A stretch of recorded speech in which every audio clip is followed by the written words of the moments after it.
मराठों के एक राज्य के रूप में उभरना, एक नई शासन व्यवस्था का गठन करना, एक मुगल सल्तनत के खिलाफ एक प्रखर राजनीतिक विरोधी के रूप में उत्पन्न होना, साहस, संघर्ष, शौर्य, इसका प्रतिबिंब बनना, ये मराठाओं के लिए सिर्फ इसलिए हो पाया क्योंकि वीर शिवाजी जैसा नायक उनके साथ था। पिछली क्लास में हमने पढ़ा कि किस प्रकार मराठे एक बड़ा साम्राज्य स्थापित करते हैं और कौन कौन से वो फैक्टर्स होते हैं जिसके कारण मराठे इतना बड़ा राज्य कायम करते हैं। मगर जब हम मराठा साम्राज्य पढ़ें तो वो बिना शिवाजी के तो अधूरा ही रहेगा। यानी वीर शिवाजी महाराज, उनके बारे में पढ़ना बहुत ज़रूरी है। आप किसी भी गवर्नमेंट कंपटीशन की तैयारी करने वाले एस्पिरेंट हो, चाहे आप आईएएस का तैयारी करें, चाहे आप एमपीपीएससी का करें, चाहे आप यूपीएससी का करें, यूपीपीसीएस का करें, बिहार का करें, एसएससी का करें, और भी जितनी भी अदर कॉम्पिटिटिव एग्जामिनेशन है, but it is necessary to know about Shivaji Maharaj. आप शिवाजी को जाने बिना इतिहास का एक स्वर्णिम पन्ना स्किप कर देंगे। तो शिवाजी को जानना बहुत ज़रूरी है और हमारे इस सेशन में हम सबसे पहले शिवाजी महाराज के बारे में ही जानते हैं। दरअसल शिवाजी के जन्म को लेकर के एक कुछ विवाद है ना। विवाद से मतलब है कि कुछ थोड़ा सा मतभेद है। शिवाजी महाराज का जन्म 20 अप्रैल 1627 को माना जाता है सिवनेर के किले में, मगर कुछ इतिहासकार इनका जन्म 19 फरवरी 1630 बताते हैं। मैंने दोनों चीज़ें लिख दी आपके पास में, मगर ज़्यादातर जो एक्सेप्टेबल है वो है 20 अप्रैल 1627 को पूना के पास में किला है, सिवनेर का किला, वहाँ शिवाजी महाराज का जन्म हुआ। शिवाजी के पिता का नाम सबको पता है, शाहजी भोसले, जो कि मैंने बताया था कि अहमदनगर और बीजापुर रियासत के अधीन एक प्रमुख सामंत थे, एक प्रमुख अधिकारी थे। शिवाजी की माता का नाम जीजाबाई। ठीक, दरअसल शाहजी भोसले ने 2 विवाह किए थे। ठीक, उनकी एक जो माता रही तुकाबाई, उनकी एक माता थी तुकाबाई। शाहजी भोसले की जो पत्नी थी एक तुकाबाई और दूसरी थी जीजाबाई।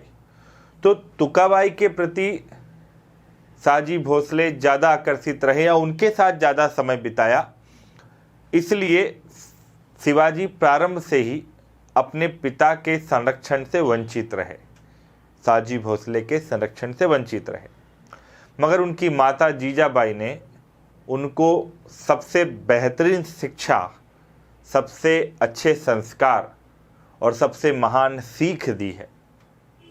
शिवाजी भोसले की जीवनी के बारे में हम जब पढ़ते हैं तो 2-3 चीज़ें आपको समझना पड़ेगी। जब शिवाजी का जन्म हुआ तो उस समय पर महाराष्ट्र या मराठों की स्थिति कुछ ऐसी थी कि वो एक स्वतंत्र राज्य का सपना नहीं देख रहे थे। शाहजी भोसले के अंडर में वो या तो बीजापुर या अहमदनगर के अधीन कार्य कर रहे थे, जो मैंने कल आपको बताया। शिवाजी के जन्म के बाद, और अगर मैं कहूँ तो शिवाजी का बचपन भी ना कुछ शेरशाह सूरी की तरह ही बीता था। जिस प्रकार शेरशाह सूरी बचपन में अपने पिता से उपेक्षित रहा, और वैसा ही कुछ ऐसा रहा कि शाहजी भोसले की दूसरी पत्नी जो थी तुकाबाई की वजह से शिवाजी अपने पिता से वंचित रहे, उनसे दूर रहे। मगर जीजाबाई एक प्रतिभा संपन्न महिला थी, उच्च कुल की परिवार की महिला थी, और उनके पिता बहुत प्रमुख बड़े सामंत थे। तो जीजाबाई जो थी, उन्होंने एक धार्मिक प्रवृत्ति की महिला होने के कारण हिंदू धर्म के आदर्श, हिंदू धर्म की शिक्षाएं शिवाजी को बचपन से ही दी। माँ ने अपने पुत्र का चरित्र निर्माण इस प्रकार से किया कि वो जिंदगी की हर मुसीबत का सामना कर सके। शिवाजी की माँ जीजाबाई मेरी नज़र में दुनिया में सबसे अच्छा एक एग्जाम्पल है कि एक पुत्र को किस तरीके से पालना चाहिए, किस तरीके से उसे संबल देना चाहिए, किस प्रकार से उनके चरित्र का निर्माण किया जाना चाहिए सबसे। और एक माँ ही होती है जो एक पुत्र को शौर्यवान बनाती है, साहस से भरती है। और कुछ माएँ मैं देखता हूँ आजकल हमारे आसपास कि वो बचपन से ही बच्चों को इतना डरा देती हैं कि वो डर उनके चरित्र का हिस्सा बन जाता है।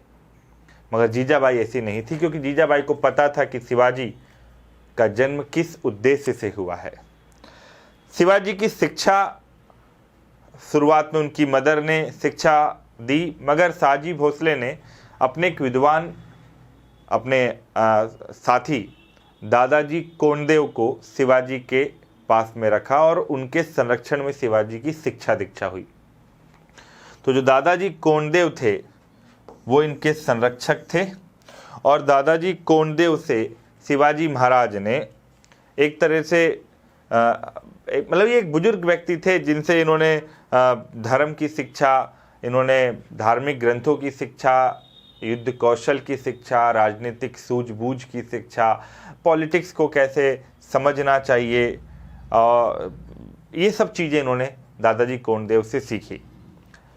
दादाजी कोंडदेव की एक बड़ी भूमिका शिवाजी के जीवन में उनके चरित्र निर्माण में भी रही। शिवाजी के एक धार्मिक गुरु थे, वो थे रामदास जी, धरकारी संप्रदाय के थे। जो रामदास है ना, रामदास ने शिवाजी की धार्मिक चरित्र को गढ़ने में बड़ी भूमिका निभाई। धार्मिक चरित्र, रिलीजियस कैरेक्टर।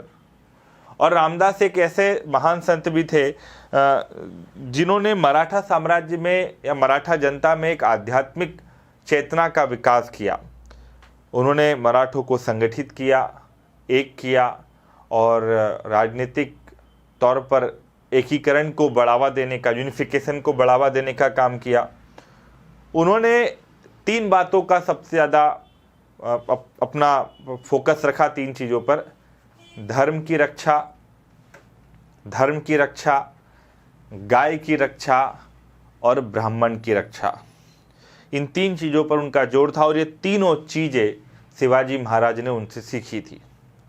शिवाजी महाराज एक निर्भीक योद्धा तो थे, एक साहसी व्यक्ति तो थे, मगर धर्म, धरती, गाय और राष्ट्र की रक्षा के लिए उनके अंदर जो जुनून आया वो दादाजी कोंडदेव, उनकी माँ जीजाबाई और उनके धार्मिक गुरु रामदास की शिक्षा की बदौलत ही आया। शिवाजी ये मानते थे कि मुगल विदेशी हैं और विदेशियों को देश से बाहर खदेड़ना उनके जीवन का प्रमुख लक्ष्य है। जिस प्रकार हमने अंग्रेज़ों के खिलाफ एक आंदोलन किया और देश से बाहर खदेड़ा, वैसे ही शिवाजी को लगता था कि मुगल विदेशी, और वो विदेशी थे भी। शिवाजी के जीवन में एक सबसे इम्पॉर्टेंट चीज़ है वो ये है कि शिवाजी का जो विवाह हुआ वो भी एक इम्पॉर्टेंट उनके लाइफ का हिस्सा है। 1641 में सईबाई निम्बलकर, 1641 में ना, इसमें मैंने लिखा नहीं है, 1641 में शिवाजी का विवाह हुआ था। सईबाई निम्बलकर के साथ बंगलोर में हुआ था। और दादाजी कोंडदेव जो है ये मानते थे कि शिवाजी को जो ट्रेडिशनल तरीका आ रहा है, क्योंकि शिवाजी के पास पूना की जागीर भी थी, बोले आप जागीर संभालो और ज़्यादा कुछ मत हाथ पैर मारो। मगर शिवाजी का ये मानना था कि मुझे स्वतंत्र तरीके से कार्य करना है, स्वतंत्र, किसी की सेवा में नहीं रहना है। उनका मानना था बीजापुर अहमदनगर के अंदर सेवा कर लीजिए, मगर शिवाजी इसके खिलाफ थे। 16 साल की उम्र के आसपास ही शिवाजी ने अपनी राजनीतिक इच्छा शक्ति के बल पर एक नए राष्ट्र के निर्माण की नींव रख दी थी। उन्होंने कोंकण वाला जो प्रदेश था उसके आसपास कुछ किलों को जीतना, कुछ लूटपाट शुरू की और इन सब से दादाजी कोंडदेव बड़ा व्यथित भी हुए थे। उन्हें लगा था कि शिवाजी गलत ट्रैक पर जा रहे हैं, मगर शिवाजी को लगता था कि मैं एक सामंत बनकर ज़िंदगी नहीं गुजार सकता, मुझे राजा बनना है। और जब मार्च 1647 में दादाजी कोंडदेव का देहांत हो जाता है, उसके बाद ही शिवाजी अपनी स्वतंत्र राजनीतिक घटनाओं को अंजाम देते हैं। शिवाजी स्वतंत्र रूप से अपना कार्य शुरू करते हैं। शिवाजी, अभी हम उनके अभियान के बारे में पढ़ेंगे, मगर शिवाजी का राज्याभिषेक जरूर याद रखना कि उनका 2 दफ़ा राज्याभिषेक होता है। सबसे पहले 1674 में रायगढ़ में उनका राज्याभिषेक हुआ, और जब पहला राज्याभिषेक हुआ तो उसके कुछ समय, अच्छा, राज्याभिषेक की कहानी भी बड़ी अच्छी है। शिवाजी का राज्याभिषेक कोई महाराष्ट्र के ब्राह्मण ने नहीं किया था, बल्कि काशी के गंगाधर भट्ट ने किया था। उसके पीछे एक कारण है। शिवाजी ने महाराष्ट्र के ब्राह्मणों को कहा कि मेरा राज्याभिषेक किया जाना चाहिए। तो महाराष्ट्र के ब्राह्मणों का ये कहना था कि राज्याभिषेक जो होता है वो एक क्षत्रिय वंश के व्यक्ति का होता है, और उन्हें इस बात का डाउट था कि शिवाजी क्षत्रिय हैं कि नहीं। शिवाजी ने बातें सुनी तो शिवाजी ने अपने एक मंत्री थे, उनको काम दिया कि भाई आप मेरी वंशावली निकालिए, क्योंकि शिवाजी की माता जीजाबाई यादव वंश की थी, ऐसा कहा जाता है, और उनका संबंध जो था वो चित्तौड़ के सिसोदिया वंश से था, उनके फैमिली का, जीजाबाई की फैमिली का। तो उन्होंने एक वंशावली निकाली और उनके अंदर जो खून है वो क्षत्रियों का ही प्रूव किया।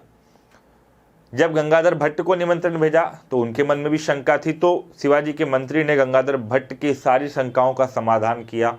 फिर गंगाधर भट्ट आए और शिवाजी का राज्याभिषेक हुआ, मगर अफसोस कि उनके राज्याभिषेक के कुछ समय बाद ही उनकी माता का देहांत हो गया, तो फिर से उनका राज्याभिषेक दूसरी बार हुआ। शिवाजी का सबसे बड़ा दुश्मन था औरंगजेब, उसका भी राज्याभिषेक 2 दफ़ा होता है, और शिवाजी का भी राज्याभिषेक 2 टाइम्स होता है। तो 1674 में रायगढ़ में उनका पहला राज्याभिषेक हुआ। उन्होंने 2 उपाधियां धारण की थी, एक तो छत्रपति और दूसरा था हैंदव धर्मोद्धारक। हैंदव धर्मोद्धारक ये उपाधि उन्होंने ली थी। हालांकि शिवाजी को राजा का उपाधि दिया था औरंगजेब ने। ये क्वेश्चन इंपॉर्टेंट हो सकता है कि शिवाजी को राजा का टाइटल किसने दिया था? औरंगजेब ने दिया था। क्यों दिया था, अभी मैं आगे इसकी कहानी आपको सुनाऊंगा। ठीक है, यहां तक क्लियर है बच्चा? Is there any doubt? Okay. अब शिवाजी का पहला राज्याभिषेक जून 1674 रायगढ़ में गंगाधर भट्ट द्वारा, और सेकेंड राज्याभिषेक सितंबर 1674 में निश्लपुरी गोसाई द्वारा। 2 राज्याभिषेक आपको याद रखना। ठीक, अब हम बात करते हैं शिवाजी के विजय अभियानों के बारे में। ठीक है, अच्छा, आपने अभी ना जब से कुछ फिल्में आई हैं मराठा साम्राज्य पर, जैसे शायद 1 साल पहले एक फिल्म आई थी तानाजी मालुसरे, अजय देवगन सर की। उसमें आपने देखा होगा कि तानाजी मालुसरे किस तरह से एक किले को जीतते हैं, कोंडाना के किले को, और उस किले को नाम बाद में सिंहगढ़ दे दिया जाता है। फिर अभी एक फिल्म आई है जिसका नाम है हर हर महादेव। उस फिल्म में भी आपको शिवाजी के चरित्र पर और उनके विजय के बारे में बताया गया है। बाजी प्रभु देशपांडे के ऊपर वो फिल्म है।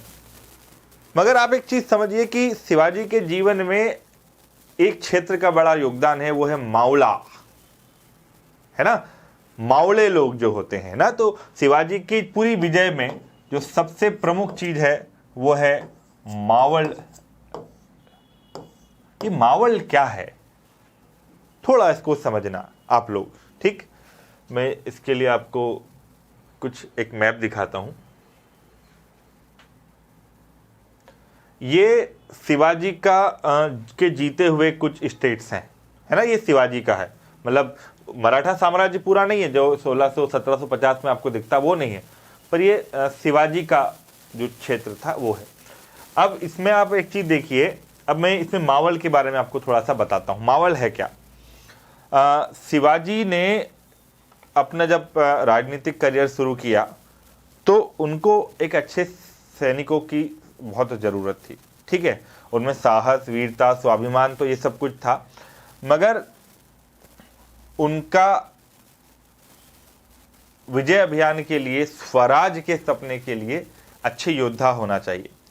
अब क्या है कि मावल प्रदेश क्या है, पश्चिम घाट में लगभग, मतलब इस तरफ वेस्टर्न घाट में एक 90 मील चौड़ा 90 माइल्स का एक लंबा 90 माइल्स लंबा और लगभग 20 मील चौड़ा, है ना, 90 मील एक लंबा और लगभग 20 मील चौड़ा एक क्षेत्र है। उस क्षेत्र को बोलते हैं मावल। क्या बोलते हैं बच्चा? मावल क्षेत्र कहते हैं। अब ये जो मावल था ना, ये पहाड़ियों घाटियों से आच्छादित एक क्षेत्र है और इस प्रदेश में दो जाति के लोग ज़्यादा रहते थे, कोली जाति के लोग और एक मराठा जाति के लोग। कोली और मराठा जाति के लोग रहते थे।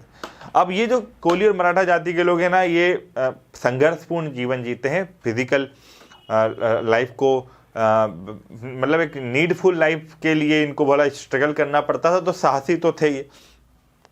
मावल प्रदेश के लोगों से शिवाजी ने संपर्क किया और इनके मन में स्वराज के बीज डाले और उसमें से कई सारे मावल जाति के लोग शिवाजी के साथ में उसी प्रकार आ गए जिस प्रकार शेरशाह सूरी के साथ अफगान आ गए। ये मावल सरदार जो थे, उनमें बहुत सारे लोग थे। ये मावल सरदार, जिनमें तानाजी मालुसरे भी थे, शिवाजी के साथ प्रतिज्ञा लेते हैं स्वराज की और उस प्रतिज्ञा को फुलफिल करने के लिए ये मावल लोग शिवाजी के साथ हर युद्ध में शामिल हो जाते हैं। अब हम बात करेंगे शिवाजी के विजय अभियानों की, क्योंकि मावल लोगों का बड़ा योगदान था। बहुत सामंत थे, बहुत सरदार थे उनके, ठीक है। तो शिवाजी के पॉलिटिकल कैंपेन कौन कौन से रहे, किन किन किलों को जीता, इस पर हम अब आगे बात करते हैं। चलिए अब स्टार्ट करते हैं शिवाजी के विजय अभियान, यानी जो उनकी कैंपेनिंग थी उसके बारे में। तो दादाजी कौंडदेव की मृत्यु के बाद शिवाजी ने अपने पॉलिटिकल कैंपेनिंग को प्रारंभ किया और ख़ास तौर पे उनके जीवन में सबसे इम्पोर्टेंट दिन तब था जब उन्होंने अपना पहला किला जीता। अच्छा देखिए, उस समय पर मराठों ने कई सारे किले जीते शिवाजी के नेतृत्व में। तो वो जो किले थे वो या तो अहमदनगर या बीजापुर के नियंत्रण में थे।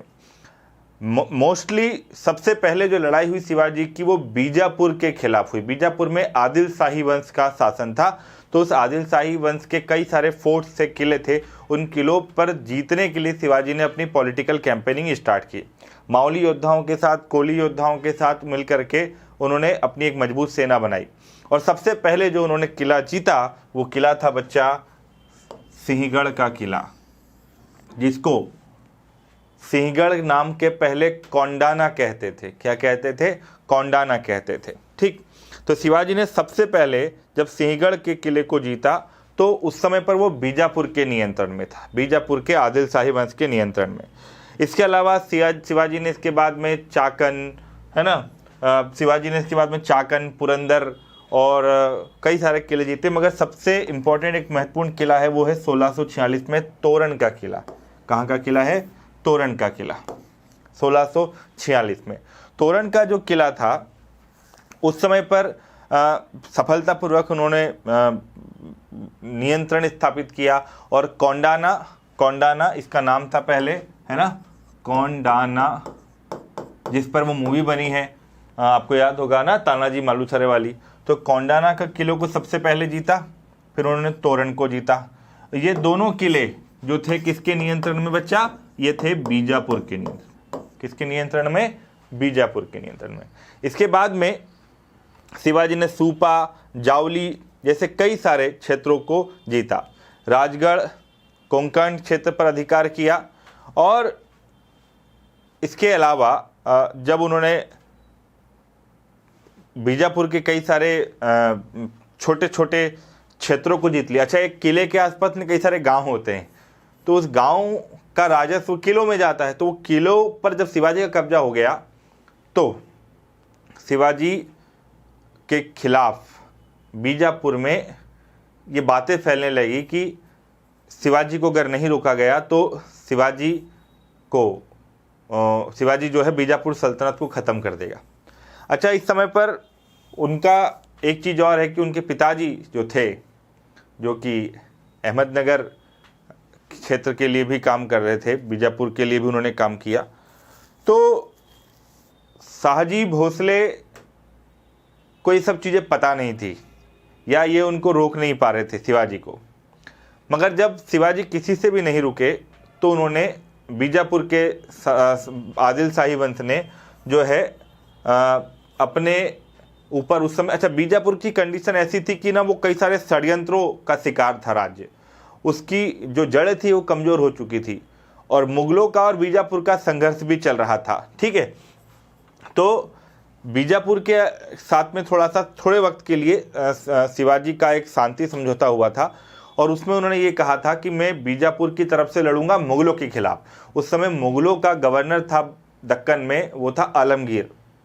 तो आलमगीर के सामने सबसे पहले शिवाजी खड़े हुए थे बीजापुर के सपोर्ट से। ठीक है, मगर जब आलमगीर वापस दिल्ली चला गया वॉर ऑफ सक्सेशन में, तो बीजापुर और शिवाजी का फिर से झगड़ा शुरू हो गया। और जब ये झगड़ा बढ़ गया तो बीजापुर के राजा ने एक अपने बहुत बड़े सेनापति को शिवाजी के खिलाफ भेजा। उसका नाम था अफजल खान। क्या नाम था बच्चा? अफजल खान। ये कहानी है 1659 की। ये आप फोटो देख रहे होंगे। अब इस फोटो को ध्यान से देखें कि अफजल खान शारीरिक तौर पे फिजिकली बहुत स्ट्रॉन्ग सेनापति था, है ना। दक्कन का सबसे बड़ा सेनापतियों में अफजल खान का नाम था और उसके तुलना में शिवाजी जो थे बहुत दुबले पतले थे। अफजल खान के बारे में कहा जाता है कि वो रोज एक खोपड़ी कम से कम तोड़ता था दुश्मनों की। बीजापुर ने अफजल खान को भेजा कि जाइए आप शिवाजी को के खिलाफ में अभियान करिए और शिवाजी को कुचल दीजिए। अफजल खान ने कई सारे गांवों को जीतना शुरू किया, कई सारे मंदिरों को तोड़ना शुरू किया, ढेरों मंदिरों को उसने तोड़ दिया और शिवाजी और उसके बीच में एक युद्ध होता है। उस युद्ध को इतिहास में हम कहते हैं प्रतापगढ़ का युद्ध। क्या कहते हैं बच्चा? प्रतापगढ़ का युद्ध। ठीक है, प्रतापगढ़ एक किला है दरअसल और ये शिवाजी महाराज और आदिल शाही सेनापति अफजल खान के बीच में सतारा शहर के पास में है प्रतापगढ़। वहाँ पर एक युद्ध हुआ और उस युद्ध में प्रतापगढ़ में शिवाजी जो है वो एक तरह से हम कहें तो घिर गए। अफजल खान ने एक गेम खेला कि शिवाजी को ऐसे तो हराना मुश्किल होगा, है ना, क्योंकि शिवाजी छापेमार युद्ध नीति में माहिर खिलाड़ी थे। तो अफजल खान ने एक पत्ता चला, एक चाल चली कि शिवाजी से मिलने के लिए उसने निमंत्रण भेज दिया। जब शिवाजी से मिलने के लिए उसने निमंत्रण भेजा तो एक व्यक्ति था जिसका नाम था कृष्णा जी, एक ब्राह्मण दूत था, एम्बेसडर था। उसने शिवाजी को ये बात बताई कि अफजल खान ने आपको मारने के लिए षड्यंत्र रचा है, क्योंकि अफजल खान फिजिकल इतना फिट था कि कोई भी व्यक्ति इस बात को सहमत नहीं था कि शिवाजी उसको हरा सकते हैं। तो उनके कई सारे सैनिकों ने, जिसमें बाजी प्रभु देशपांडे भी एक बड़ा सरदार था, उसने भी शिवाजी को कहा कि भाई आप अफजल खान से अकेले मत मिलिए। मगर शिवाजी ने इस बात को समझते हुए कि अफजल खान बहुत ताकतवर है, फिट है, मजबूत है, फिर भी उससे मिलने के लिए तैयारी की। हुआ ये कि अफजल खान ने ये प्लान किया कि जब शिवाजी मुझसे मिलने आएगा और मुझसे गले मिलेगा, मैं जब मुझसे आलिंगन करेगा तब मैं उसको पकड़ लूँगा और मेरी पकड़ से वो निकल नहीं पाएगा और मैं उसका कत्ल कर दूंगा। ये साजिश थी उसकी। शिवाजी को ये पता था, फिर भी शिवाजी मिलने गए। मैंने कहा था ये होता है कि योद्धा चुनौतियों से भागता नहीं है, चुनौतियों को स्वीकार करता है। तो जो है शिवाजी से मिलने गए। जैसे ही अफजल खान शिवाजी से मिलने के लिए आया, उसने शिवाजी को कस के पकड़ा और शिवाजी को मारने के लिए कटार निकालने लगा। उसके पहले ही शिवाजी ने अपनी एक कटार से उसके पेट में, आप देख रहे हैं, उसके पेट में एक कटार घुसाई। जैसे ही शिवाजी ने उसे मारा, उसकी हथेलियां बाहर आ गई और अफजल खान मारा गया। अफजल खान का मारा जाना दक्कन में, साउथ इंडिया में जितनी भी राजनीतिक जो रियासतें थी उनमें एक बहुत बड़ा एक मैसेज गया और शिवाजी का प्रभाव, प्रतिष्ठा और उनका पराक्रम ये अपनी ऊंचाई की ओर पहुंचने लगा। अफजल खान पहला चुनौती शिवाजी महाराज के लिए, जो ख़त्म हो चुका था। ठीक, बीजापुर सरेंडर कर चुका था एक तरह से। अब उसने कोई प्लान नहीं किया कि अब इसको नहीं। हाँ, एक व्यक्ति को और भेजता है, वो सिद्दी मौला को, मगर सिद्दी मौला जो है वो भी शिवाजी को हरा नहीं पाता है। इसके बाद शिवाजी ने अपने कैंपेनिंग की एफिशिएंसी को बढ़ा दिया। ठीक, आई थिंक शिवाजी और अफजल खान की कहानी क्लियर होगा। अच्छा, ये एमपीपीसी मेंस में आया हुआ है, तो जो मैंने स्टोरी आपको बताई है वो स्टोरी आप लोग लिख देना। अब क्या हुआ बच्चा कि अब ना शिवाजी के खिलाफ, अच्छा उस समय पर 1657-58 में औरंगजेब शासक बन चुका था। शिवाजी बीजापुर के खिलाफ काफ़ी प्रतिष्ठा प्राप्त कर चुके थे। तो दक्कन में औरंगजेब ने एक गवर्नर बनाया, उसका नाम था शाइस्ता खां, जो कि औरंगजेब का रिश्ते में मामा भी लगता था। तो शाइस्ता खां को भेजा कि आप दक्कन में जाइए और शिवाजी को जो है वो पराजित करिए, शिवाजी को किसी तरह से नस्तो नाबूद करिए, क्योंकि मैं पूरे दक्कन को जीतना चाहता हूँ। अच्छा, औरंगजेब का ना व्यक्तिगत सपना था दक्कन को जीतने का, क्योंकि जब वो राजा बना, बादशाह बना, उसके पहले वो दक्कन का गवर्नर था, और गवर्नर होने के नाते उसको दक्कन की प्रतिष्ठा पता थी, दक्कन की समृद्धि पता थी, कितना पैसा है, कितनी धन दौलत है। तो दक्कन को जीतना चाहता था, और उसके बीच में, उसके सपने के बीच में एक ही चुनौती थी, वो थी शिवाजी। तो शिवाजी को ख़त्म करने के लिए उसने शाइस्ता खान को भेज दिया। अब शाइस्ता खां जब दक्कन का गवर्नर बन करके आया तो हुआ क्या कि उसने ना शिवाजी के प्रमुख क्षेत्रों पर कई सारे आक्रमण कर लिए, है ना। अच्छा, एक चीज़ यहाँ और समझने की है कि जब उसने, शाइस्ता खां ने दक्कन में कई सारे किलों को जीतना शुरू किया, और एक जो मैं अभी एक फिल्म आई है अभी हर हर महादेव, तो ना अभी मैंने एक व्यक्ति का नाम लिया था, ये इससे थोड़ा सा हट के बता रहा हूँ ना, इससे पहले की घटना है। सिद्धि मौला का मैंने नाम लिया था। तो ना एक युद्ध आपको थोड़ा सा याद रखना है, वो है पवन खिंड का युद्ध। पवन खिंड ये 1660 की घटना है। सिद्धि मौला या सिद्धि मसूद, जो कि बीजापुर का एक सरदार था, कोल्हापुर के पास में एक पहाड़ी दर्रा है पवन खिंड। उस पहाड़ी दर्रे में शिवाजी की तरफ से लड़ने वाला व्यक्ति था बाजी प्रभु देशपांडे, और बीजापुर की तरफ से लड़ने वाला था सिद्धि मसूद या सिद्धि मौला। तो बाजी प्रभु देशपांडे के साथ में मात्र 300 सैनिक थे, 300 या 400 कुछ नंबर फिगर इतना ही था, और उधर हजारों की सेना थी। मगर वो सेना शिवाजी तक नहीं पहुंच पाई। एक पहाड़ी दर्रे में युद्ध हुआ था, पवन खिंड का युद्ध, और इतिहास में बहुत महान युद्धों में से बच्चा ये 300-400 मराठा माओली सैनिकों ने हजारों की सेना को रोक के रखा था। और इस फिल्म को अगर आप इस घटना को बहुत अच्छे से समझना चाहते हैं तो एक फिल्म आई है हर हर महादेव, आप उसको देखिएगा, उसमें आपको इसका बहुत अच्छा सा पूरा फिल्मांकन किया गया है। तो ये पवन खिंड का युद्ध भी बड़ा महत्वपूर्ण था, जो 1660 में हुआ था।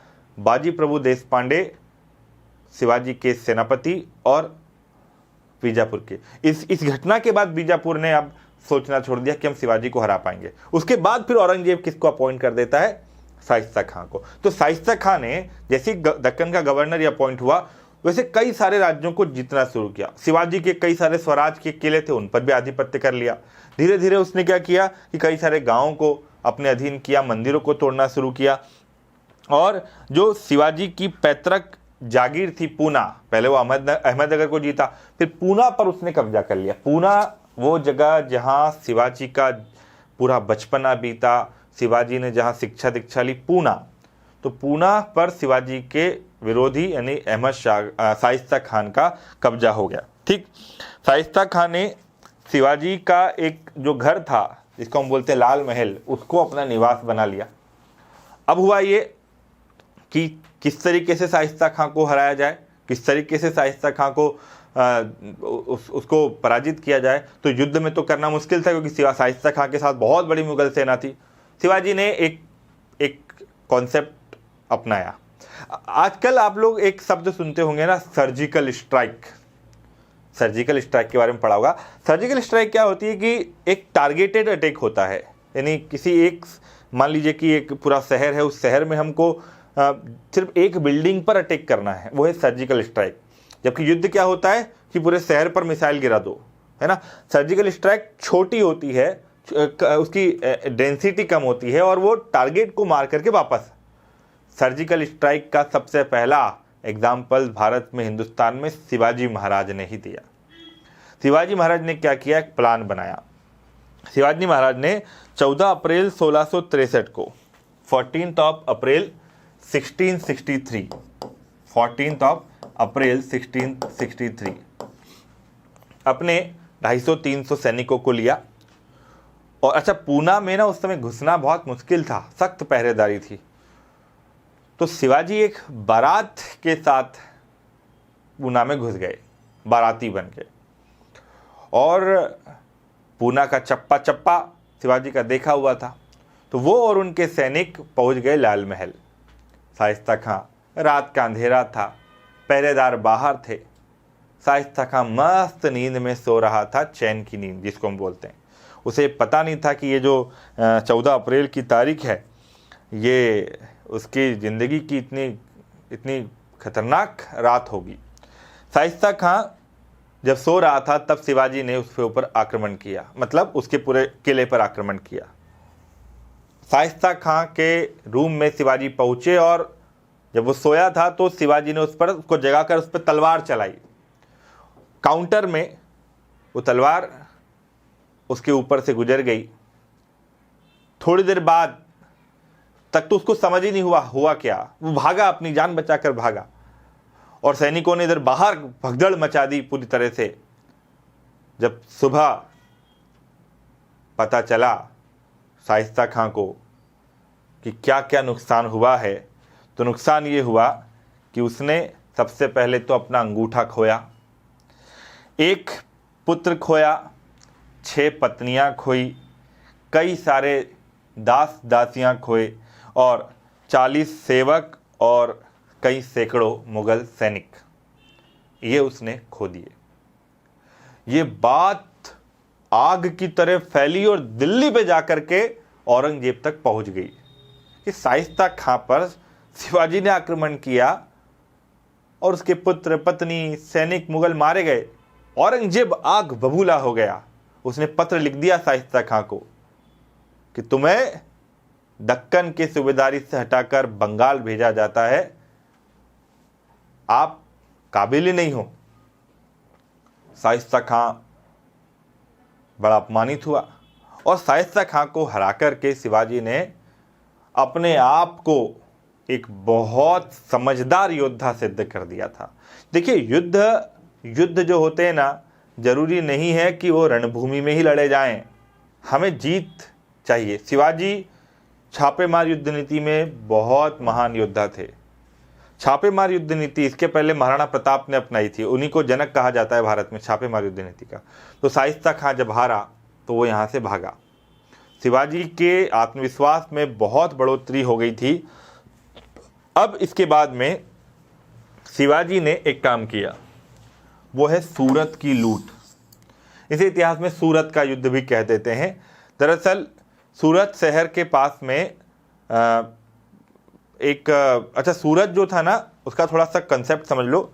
सूरत जो है वो बहुत महत्वपूर्ण जगह है मुग़लों के लिए। मुग़लों का ये किला है, मुग़लों का बड़ा बंदरगाह था, बहुत प्रमुख बंदरगाह था। तो सूरत को आप अगर देखेंगे तो ये यहाँ पर है सूरत, है ना। अच्छा, उसके ऊपर भरूच भी आता है। तो सूरत जो है वो क्या था, बंदरगाह था, मुग़लों का सबसे बड़ा बंदरगाह, सबसे पहली बात। दूसरी बात कि जो हज यात्री होते थे वो सब सूरत से ही जाते थे। तीसरी बात, सूरत व्यापारिक शहर था तो पैसा बहुत था। शिवाजी ने क्या किया कि जब अपना इसको हराया शाइस्ता खां को, तो उन्होंने कैंपेनिंग किया सूरत पर अटैक करने के लिए, है ना। अब सूरत के किले का उस समय पर सेनापति था, उसका नाम था इनायत खान। तो सूरत में घुसने के पहले शिवाजी को इनायत खान के खिलाफ युद्ध लड़ना पड़ा और उस युद्ध में शिवाजी जीत गए। 1664 में जब शिवाजी ने सूरत की लूट की तो सूरत से शिवाजी को लाखों रुपया मिला। शिवाजी ने सूरत में कोई कत्लेआम नहीं किया, शिवाजी ने किसी भी आम शहरी को परेशान नहीं किया, मगर जो समृद्धतम व्यापारी थे उनसे पैसा लिया। जो मुगल सैनिक थे उनको पराजित किया। शिवाजी का साफ साफ ये आदेश था अपने सैनिकों को और अपने लोगों को, किसी भी महिला के साथ कोई बदतमीजी नहीं की जाएगी, किसी बच्चे को परेशान नहीं किया जाएगा, किसी शहरी को परेशान नहीं किया जाएगा। सिर्फ हमारी लड़ाई मुगल सेनाओं से है। ये होती है नैतिकता। शिवाजी ने सूरत के बंदरगाह को लूटा और खूब पैसा लेकर के वो आए, मुगलों के किले को हरा करके वहां से पैसा लेकर आए और उससे उन्होंने रायगढ़ का निर्माण भी किया था। शाइस्ता खान की हार, सूरत की लूट, इन दो घटनाओं से सबसे ज़्यादा बौखलाया, तिलमिलाया एक व्यक्ति, वो थे भाई साहब हमारे आलमगीर औरंगजेब। आलमगीर औरंगजेब इतना गुस्साया कि उसने शिवाजी को मारने के लिए एक बहुत बड़ी सेना तैयार की और आमेर के राजा मिर्ज़ा जयसिंह को भेज दिया शिवाजी के खिलाफ युद्ध लड़ने के लिए। आमेर के राजा मिर्ज़ा राजा जयसिंह सबसे बड़े सेनापतियों में से एक था और उन्होंने कहा कि भाई शिवाजी को किसी भी कीमत पर नष्ट किया जाना चाहिए। शिवाजी के खिलाफ मुगलों की इतनी बड़ी सेना आई और शिवाजी को कई तरफ से घेरने का प्लान किया। हालांकि मिर्ज़ा राजा जयसिंह शिवाजी का सम्मान भी करता था, वो चाहता भी नहीं था कि शिवाजी युद्ध में मारे जाएं या उनके खिलाफ कोई जनहानि हो, तो उसने शिवाजी को पहले तो एक जगह घेर लिया। घेरा कहाँ पर? पुरंदर के किले में। और मिर्ज़ा राजा जयसिंह ने बोला कि भाई हमें युद्ध की बजाय संधि कर लेनी चाहिए। शिवाजी को उसने संधि का निमंत्रण दिया और फाइनली इतिहास में मिर्ज़ा राजा जयसिंह और शिवाजी के बीच में एक संधि होती है बच्चा, उसे इतिहास में कहते हैं पुरंदर की संधि। कौन सी संधि? पुरंदर की संधि। ये पॉइंट जरूर दिमाग में रखना, पुरंदर की संधि। अब पुरंदर की संधि हुई कब? तो 11 जून 1665 को हुई। 11 जून 1665। ठीक, किनके बीच में? जयसिंह और शिवाजी के बीच में। संधि में क्या बातें थी? संधि में सबसे पहले बताया गया कि अच्छा, शिवाजी चाहते तो संधि नहीं भी करते, पर उन्हें इस बात का एहसास हो गया था कि मुगल साम्राज्य के साथ में युद्ध से हम अपने ही साम्राज्य को नुकसान पहुंचाएंगे फिलहाल में, और मराठा सैनिकों को बहुत भारी नुकसान उठाना पड़ेगा, हजारों सैनिक मारे जाएंगे और मुगल फिर क्या तरीका अपनाएंगे मराठियों के साथ ये नहीं पता। और मराठा सामंतों ने भी उन्हें कहा कि हमें अगर युद्ध जारी रखना है तो हमें कई बार संधि समझौते की राजनीति को भी अपनाना पड़ेगा। शिवाजी सहमत हुए और जयसिंह के साथ एक संधि पर दस्तखत किए। उस संधि की कुछ शर्तें थी। सबसे पहले शिवाजी ने इस बात को स्वीकार किया कि जब भी और जहां भी आवश्यकता होगी हम मुगलों की मदद करेंगे। शिवाजी ने अपने जीते हुए 35 किलो में से 23 किले मुगलों को देना स्वीकार किए, यानी कि जो 35 किले थे उसमें से 23 किले उन्होंने किसको दिए? मुगलों को दिए। ठीक है, मुगल्स को दिए। अपने पास 1 लाख हुन की आय क्षेत्र के साथ सिर्फ 12 किले रखे। शिवाजी से यह भी संधि हुई कि अगर वो बीजापुर के नियंत्रण में जो कोंकण क्षेत्र है उस पर यदि अपना दावा करेंगे तो उनको 40 लाख रुपए मुगलों को देना पड़ेगा। शिवाजी ने यह भी स्वीकार किया कि पुरंदर, रुद्रमल, कोंडाना, करनाला, लोहागढ़, ईसागढ़, तुंग, तिकोना, रोहिदा किला, नरदुर्ग, माहुली, भंडार दुर्ग, पलाशखोल, रूपगढ़, बख्तगढ़, ये सब किले अपने छोड़ने पड़े। याद करना, इसमें एक किला है कोंडाना। कोंडाना वो किला जिसको शिवाजी ने सबसे पहले जीता था और इसको फिर से जीतने के लिए तानाजी मालुसरे ने अपनी ज़िंदगी की सबसे महान लड़ाई लड़ी थी और शिवाजी ने तानाजी मालुसरे को सम्मान देते हुए ही उस किले का नाम बाद में सिंहगढ़ रखा था। तो ये कौंडाना भी चला गया था पुरंदर की संधि में मुगलों के पास। शिवाजी ने इस बात को भी स्वीकार किया। शिवाजी को बरार की जागीर दी गई। शिवाजी को यह भी स्वीकार करना पड़ा कि वो एटलीस्ट वंस अ टाइम, एक बार आगरा में औरंगजेब से मिलने के लिए जाएंगे। शिवाजी ने कहा कि ठीक है, मैं जाऊंगा, मगर पहले आप मेरे पुत्र संभाजी को ले जाइए। तो उनके पुत्र संभाजी मुगलों के साथ में, मुगलों की सेवा में अपने 5000 सैनिकों के साथ में चले गए। अब 1 साल के बाद, थोड़े समय के बाद, संधि की शर्तों के अकॉर्डिंग शिवाजी पहुंच गए आगरा। तो आगरा जब गए तो वो घटना आपने देखी होगी या पढ़ी होगी किताबों में कि शिवाजी जब आगरा पहुँचे तो वहाँ से वो नाराज़ हुए। क्या है कि शिवाजी जब आगरा पहुँचे तो शिवाजी को ये लगा उनके सम्मान के लिए कोई बड़ा अधिकारी नहीं पहुँचाया गया, जबकि प्रोटोकॉल कहता है। शिवाजी मुग़ल दरबार में पहुँचे तो मुग़ल दरबार में उनको एक राजा की हैसियत नहीं दी गई। उन्हें दरबार में 5000 के मनसबदारों की लाइन में खड़ा किया गया। यानी कि आप एक चीज़ समझिए कि क्योंकि इसके बाद में शिवाजी की आगरा यात्रा बड़ी महत्वपूर्ण है, और वो यात्रा से कैसे वहाँ से आए वो सब चीज़ें मैं बताऊँ आपको। मगर पहले एक चीज़ समझिए कि मान लीजिए ये औरंगजेब का तख्त है, ठीक है, और यहाँ पर दरबारी लोग खड़े होते हैं, तो शिवाजी को काफ़ी पीछे यहाँ खड़ा किया गया। ये तो उनका अपमान था। शिवाजी ने भरे दरबार में ही वहाँ से वो चले गए, दरबार से बाहर लौटना, वो लौट गए। दरबार चल रहा था, सामंत लोग गुस्सा हो गए। औरंगजेब आलमगीर को भी क्रोध आया, उसका हाथ शमशीर पे गया। मगर उसे याद आया कि जयसिंह ने एक समझौता किया था, और उस समझौते में ये बात भी थी कि जब आप आगरा आओगे तो आपकी जान को कोई खतरा नहीं होगा। मगर औरंगजेब बड़ा गुस्से में तिलमिलाया। उसने जयसिंह के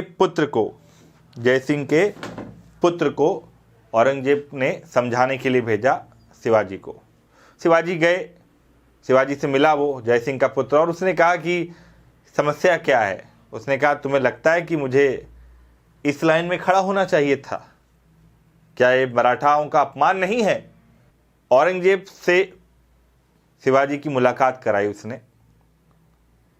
औरंगजेब अड़ियल था, शिवाजी की बात को उसने स्वीकार नहीं किया, और उसने कहा आप आगरा आ तो गए हो, मगर जाओगे मेरी मर्जी से। और शिवाजी को उसने कैद कर दिया जयपुर भवन में, जो आमेर के राजाओं का जो एक किला था। तो शिवाजी को उसने कैद कर दिया। ठीक, अब शिवाजी जब पहुँचे आगरा, उनके साथ ऐसा व्यवहार हुआ तो उन्होंने वहाँ से निकलने की टेक्निक निकाली। वो क्या करते थे कि जहाँ उसको कैद किया गया था, शिवाजी महाराज को जहाँ उन्होंने कैद किया था, तो वहाँ से वो रोज़ मिठाइयाँ भेजते थे मंदिरों में चढ़ाने के लिए, गरीबों में बांटने के लिए फल फ्रूट्स भेजते थे। तो रोज़ सैनिक उनके फल फ्रूट्स की टोकरियों को चेक करते। थोड़ा वक्त बीता, जब ऐसा हुआ कि वो चेक करना बंद कर दिया, और शिवाजी उस फल फ्रूट की टोकरी में बैठ करके आगरा से बाहर आ गए। अपने साथ अपने पुत्र संभाजी को भी लाए। संभाजी को उन्होंने बुंदेलखंड में अपने एक परम मित्र के यहाँ छोड़ा, और फिर वहाँ से वो पैदल घूमते फिरते कैसे तैसे रायगढ़ पहुँच गए।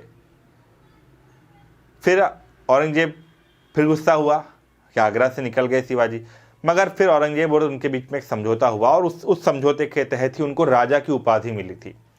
तो औरंगजेब ने ही राजा की उपाधि दी थी शिवाजी को, ये बात दिमाग में रखिएगा।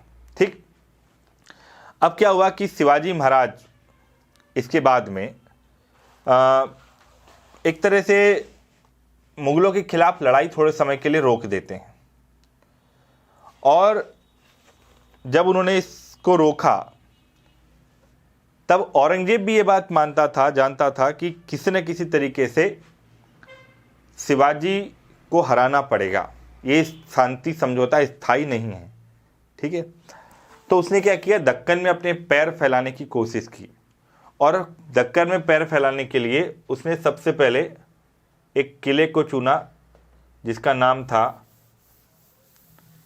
सिंहगढ़। तो एक युद्ध जरूर बच्चा आपको याद रखना है, वो है सिंहगढ़ का युद्ध। सिंहगढ़ का युद्ध 1670 की कहानी है। पुणे के पास में सिंहगढ़ के किले पर शिवाजी के सेनापति तानाजी मालुसरे और जयसिंह प्रथम के जो एक सेनापति थे मुगलों के, उदयभान राठौड़, इनके बीच में हुआ। और इसमें शिवाजी के सेनापति तानाजी मालुसरे जीते। और उनकी कहानी क्या थी आपको देखना हो तो तानाजी फिल्म देख लीजिएगा। अब इस समय पर क्या हुआ कि औरंगजेब ने कुछ और नीतियां ऐसी कर दी जिससे शिवाजी और गुस्सा हुए, तो उन्होंने फिर से हथियार उठा लिए। और जो हथियार उन्होंने डाले थे मुगलों के खिलाफ 1665 की पुरंदर की संधि के बाद में 1670 में शिवाजी ने फिर से अपने हथियार उठा लिए, और जो संधि में जो किले मुगलों को दिए गए थे वो किले फिर से जीतना शुरू कर दिया। कई सारे किलों को उन्होंने जीत लिया। और साथ ही साथ में इसके बाद में शिवाजी ने जो किले जीते, और कई सारे क्षेत्र ऐसे थे जैसे 1670 में सूरत को उन्होंने दूसरी बार लूटा, 1670 में सेकेंड टाइम, 1672 में उन्होंने वहाँ से चौथ वसूला, ठीक है। 1672 में सालहर की लड़ाई हुई। सालहर की लड़ाई भी बहुत महत्वपूर्ण युद्ध था जो मुगलों के खिलाफ लड़ा गया, जहाँ मराठा सेना का नेतृत्व गोरो त्रिमल पिंगले ने किया। गोरो त्रिमल पिंगले भी तानाजी मालुसरे जैसे एक महान योद्धा माने जाते हैं, उन्होंने किया। और मुगल सेना को के सेनापति दिलेर खान, बहादुर खान, उनको उन्होंने युद्ध में बहुत बुरी तरह से पराजित किया। इसके बाद में क्या हुआ कि शिवाजी ने अपना राज्याभिषेक कराया। मैंने आपको स्टोरी सुनाई थी, शिवाजी का राज्याभिषेक कब हुआ था, बताओ जल्दी से। शिवाजी का राज्याभिषेक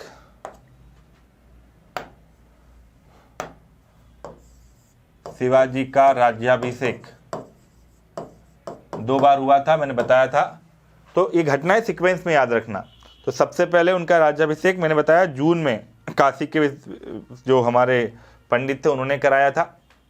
इसके बाद में राज्याभिषेक के समय पर उत्तर भारत के कई महान योद्धा शामिल हुए उनके राज्याभिषेक में। विदेशी अंग्रेज भी शामिल हुए, पुर्तगाली भी शामिल हुए, दक्षिण के कई सारे राज्य भी शामिल हुए। और शिवाजी का राज्याभिषेक कराना इसलिए भी जरूरी था ताकि शिवाजी एक मराठा राज्य के कानूनी संस्थापक बन जाए और धार्मिक दृष्टिकोण से वो एक छत्रपति खुद को साबित कर पाए।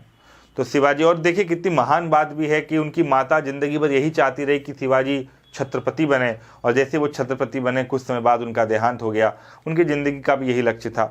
शिवाजी ने छत्रपति की उपाधि ली, हैंदव धर्मोद्धारक की उपाधि ली, और उसके बाद में फिर से जो है अपनी भवानी तलवार, है ना, शिवाजी का याद रखना कि जो तलवार थी शिवाजी की वो थी भवानी तलवार। शिवाजी ने इसके बाद में फिर से अभियान किया, और एक अभियान जो उनका बहुत महत्वपूर्ण रहा वो रहा कर्नाटक का अभियान, जो 1677 में शुरू हुआ था। कर्नाटक में शिवाजी ने जिंजी, मदुरा, बैतूल कई सारे क्षेत्रों को जीता। तमिलनाडु और कर्नाटक के लगभग 100 किलो को उन्होंने जीत लिया था। जिंजी को उन्होंने दक्षिण भारत की राजधानी बनाया था। और फाइनली कैंपेन से लौटते टाइम 12 अप्रैल 1680 को शिवाजी का देहांत हो जाता है। कब हो जाता है? 12 अप्रैल 1680 को शिवाजी का इस अभियान से लौटते समय उनका देहांत होता है।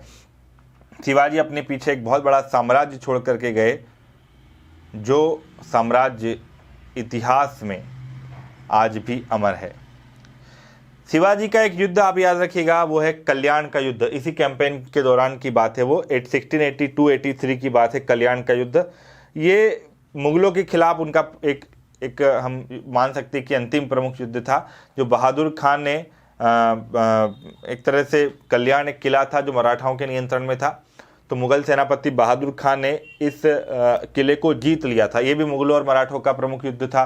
शिवाजी इसमें लड़े, मगर कल्याण जो है वो मुगलों के पास में चला गया। इसके बाद में एक युद्ध और था संगमनेर का युद्ध, ये शिवाजी का अंतिम युद्ध माना गया। मुगलों के साथ में संघर्ष शिवाजी के जीवन का सबसे बड़ा संघर्ष रहा और अहमदनगर और बीजापुर और मुग़ल, इनके खिलाफ ही शिवाजी लंबे समय तक लड़ते रहे। मुग़लों के खिलाफ सबसे पहले 1657 में उन्होंने, मैंने कहा, एक युद्ध लड़ा था, छापेमारी की थी शिवाजी ने मुग़लों के खिलाफ में। फिर शाइस्ता खां को हराना, फिर सूरत को लूटना, जय सिंह के बीच में पुरंदर की संधि होना, फिर शिवाजी का आगरा में जाना, उनकी गिरफ्तारी होना, गिरफ्तारी के बाद में वहाँ से वो निकल कर के आए, फिर कौंडाना का युद्ध होना और कई सारी चीज़ें शिवाजी के जीवन में मुग़लों के खिलाफ रही। जब शिवाजी का देहांत हुआ तो उसके बाद में उनके उत्तराधिकारी शासक बने, उनके बारे में हम स्टोरी पढ़ेंगे, मगर शिवाजी का प्रशासन पढ़ना भी बहुत ज़रूरी है। शिवाजी का एडमिनिस्ट्रेशन आपको पता होना चाहिए।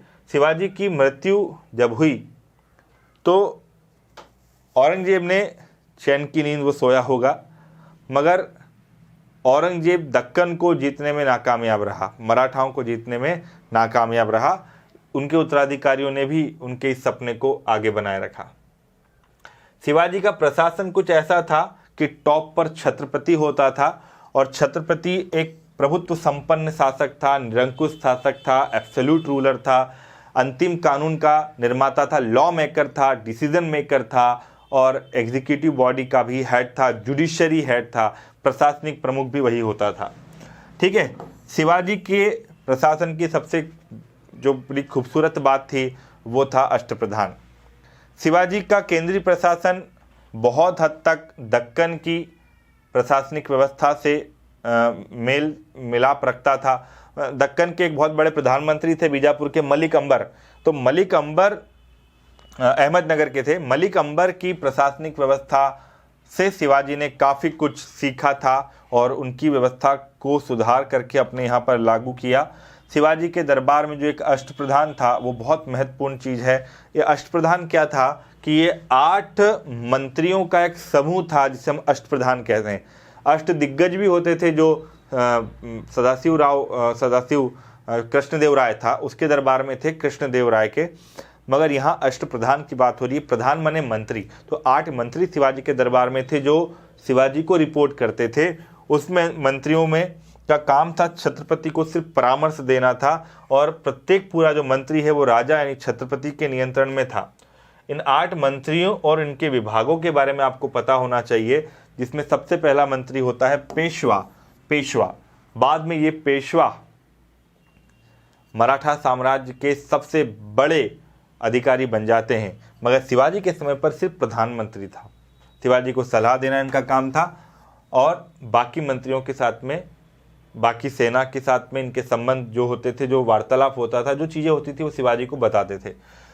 संपूर्ण राज्य के शासन की देखभाल करना ये पेशवा का बड़ा काम था। दूसरे प्रमुख थे अमात्य या मजूमदार, जो कि फाइनेंस मिनिस्टर था, रेवेन्यू मिनिस्टर होता था मजूमदार। आपसे क्वेश्चन क्या बनेगा कि फलाना मंत्री दे दिया और पूछा इसका काम क्या था, तो ये फाइनेंशियल मिनिस्टर। वाक्यान्विस जो होता था वो करेस्पॉन्डेंस, मतलब राजा और दरबार के रोज के कामों को देखता था वाक्यान्विस, ठीक है, गृह मंत्री, होम मिनिस्टर। सुरुनविस या सेक्रेटरी सचिव, ये करेस्पॉन्डेंस का काम देखता था, राजकीय पत्र व्यवहार का काम देखता था। दबीर या सुमंत यानी विदेश मंत्री था। अगर हम कहें तो आज हमारे विदेश मंत्री है एस जयशंकर, वो मराठा साम्राज्य के पद के हिसाब से क्या कहलाएंगे, दबीर या सुमंत कहलाएंगे। ठीक है, और इस पर ही प्रश्न एक बार पीएससी ने पूछा भी है। इसके अलावा जो दूसरे प्रमुख मंत्री हैं वो है सर-ए-नौबत सेनापति। सेना की भर्ती करना, सेना की ट्रेनिंग देना, सेना को संगठित करना, ये सर-ए-नौबत का काम होता था।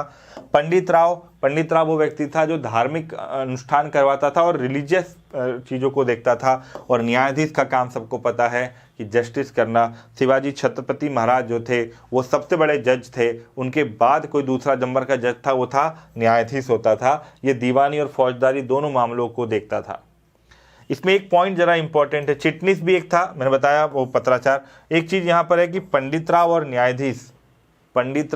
न्यायाधीश ये 2 ऐसे अधिकारी होते थे जो युद्ध में नहीं जाते थे, बाकी सारे जो 8 मंत्री थे वो युद्ध में जाते थे। Is that clear? तो ये हो गया अष्टप्रधान भैया शिवाजी का।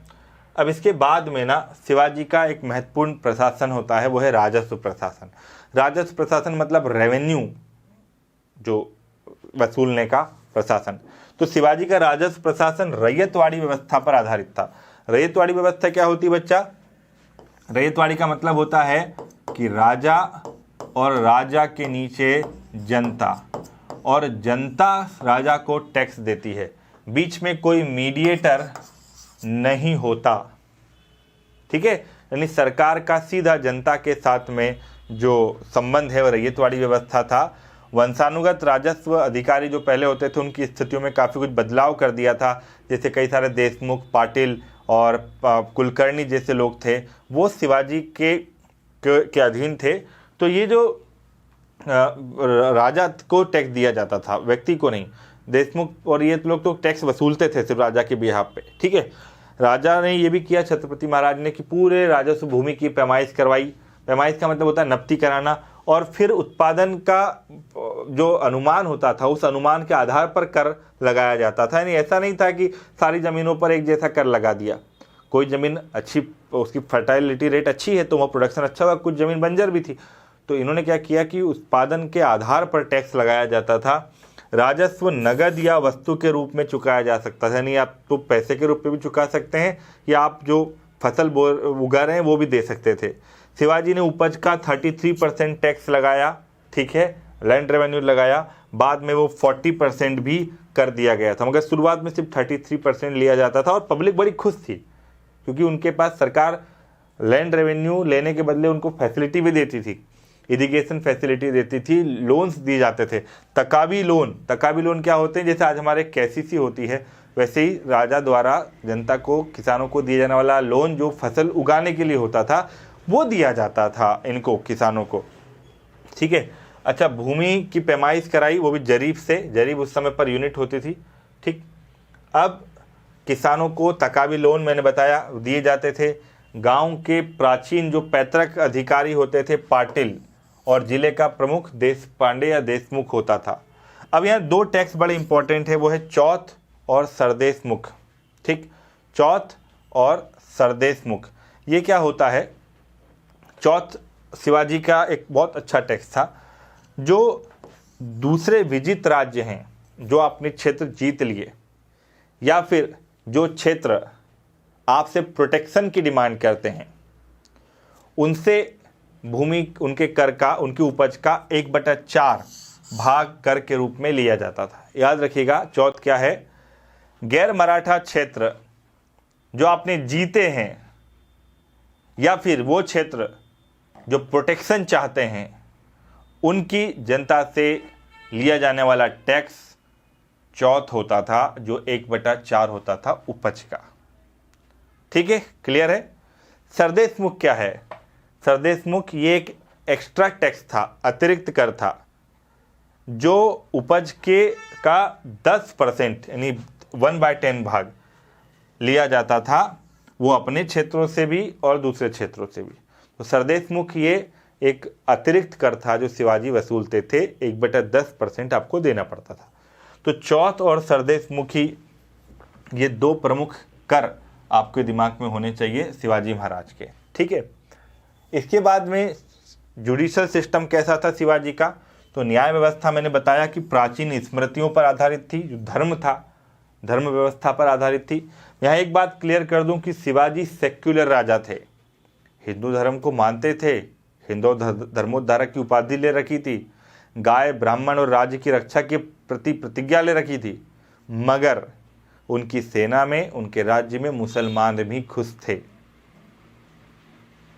शिवाजी इस बात को समझते थे कि उनकी लड़ाई मुगलों से है, मुसलमानों से नहीं है।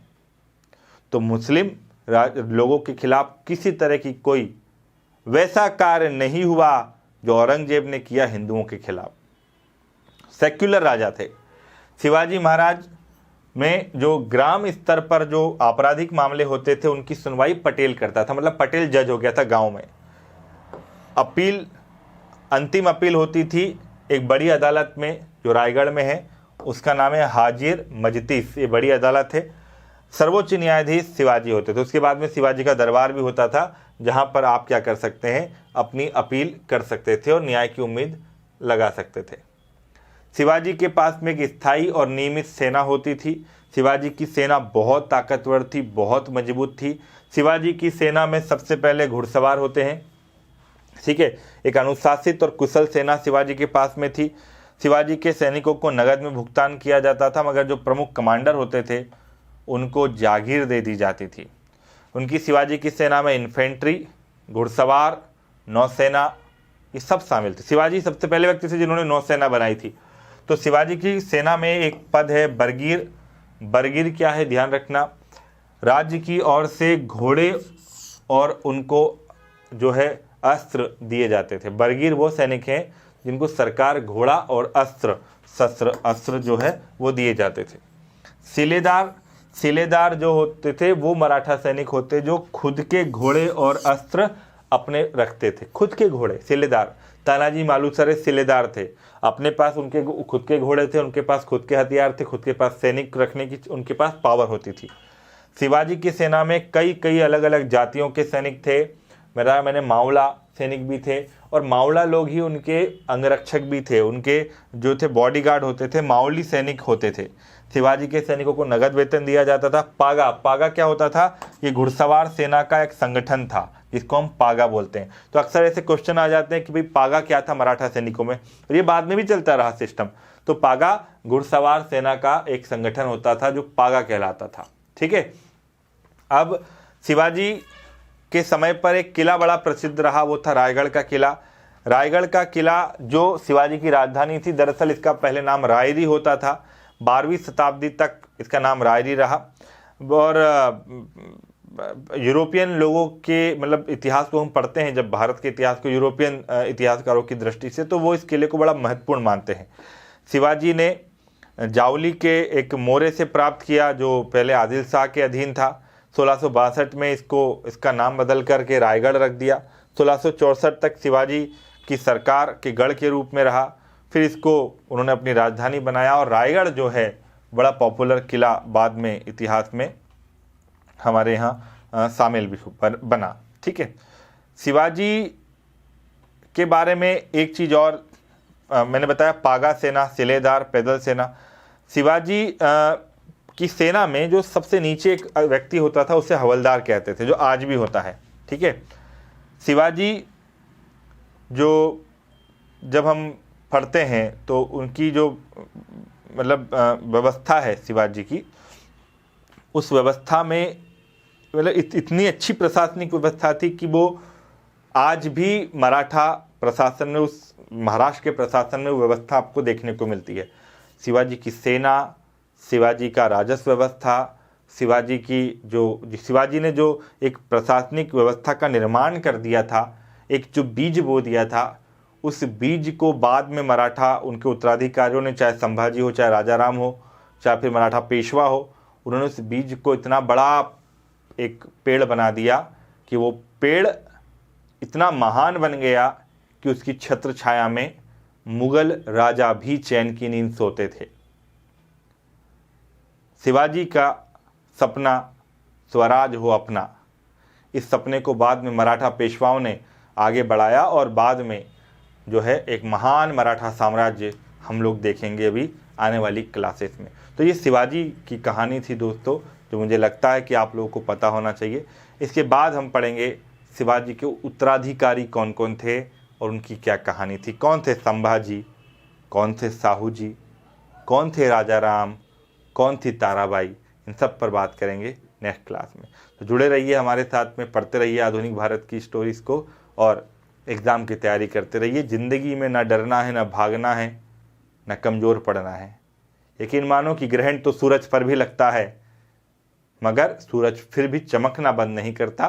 तो थोड़ा बहुत बुरा वक्त अगर ज़िंदगी में आ जाए तो आप चलना क्यों बंद कर देते हैं भाई, ठीक है। तो इस चीज़ से हमेशा ध्यान रखिए कि हम लोग ज़िंदगी में कई दफ़ा, विद्यार्थी के जीवन में एक अक्सर ऐसा होता है कि वो हिम्मत हार जाता है, मगर हिम्मत हारना नहीं है, अपनी हिम्मत से डर को हरा देना है। यही एक सबसे बड़ा आप लोगों के लिए एक मूल मंत्र होना चाहिए। गलतियां सबसे होती हैं नो डाउट, मगर गलतियों से भागना नहीं चाहिए, सीखना चाहिए। ओके गाइस, तो मुलाकात करते हैं नेक्स्ट क्लास में। जय हिंद।